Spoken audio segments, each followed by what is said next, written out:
Customers ఈ information మీకోసమే. ఇప్పటి వరకు ఏటీఎంకి వెళ్ళి క్యూఆర్ కోడ్ స్కాన్ చేసి ఫ్రీగా క్యాష్ తీసిన మీకో షాకింగ్ న్యూస్. ఇకపై సీన్ మారుతుంది. ఏటీఎంలలో మీరు చేసే యూపీఐ విత్డ్రాల్స్ కూడా మీ మంత్లీ ఫ్రీ ట్రాన్సాక్షన్ కిందకే రానున్నాయి.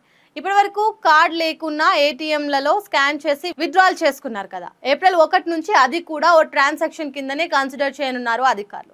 మెయిన్గా హెచ్డిఎఫ్సి బ్యాంక్ యూజర్స్. ఏటీఎంలో మీరు చేసే ట్రాన్సాక్షన్స్ ఫ్రీ లిమిట్ దాటితే ఒక్కో యూపీఐ విత్డ్రాలకు 23+ ట్యాక్స్ కట్ అవుతాయి. ఇక 23 రూపాయలు పక్కన పెడితే మళ్ళీ ఎక్స్ట్రా ట్యాక్స్ కూడా పడుతుంది. పంజాబ్ నేషనల్ బ్యాంక్ వాళ్ళు లిమిట్ను సగానికి తగ్గించేశారు. ఒకప్పుడు 1,00,000 వరకు తీసుకునే ఛాన్స్ ఉండేది. ఇప్పుడు అది కేవలం 50,000 మాత్రమే. ఇక బంధన్ బ్యాంక్ కస్టమర్స్ మీ సొంత ఏటీఎంస్లలో నెలకు 5 సార్లు మాత్రమే ఫ్రీ.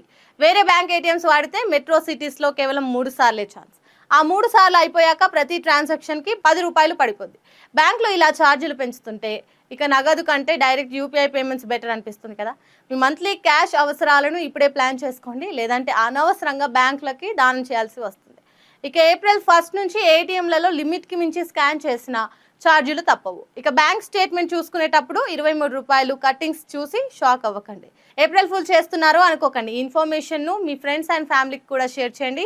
సాధ్యమైనంత వరకు ఏటీఎంలలో క్యాష్ విత్డ్రాల్స్ తగ్గించి డిజిటల్ ట్రాన్సాక్షన్స్ని యూజ్ చేయండి. ఈ ఛార్జీల పట్ల అలర్ట్గా ఉండండి.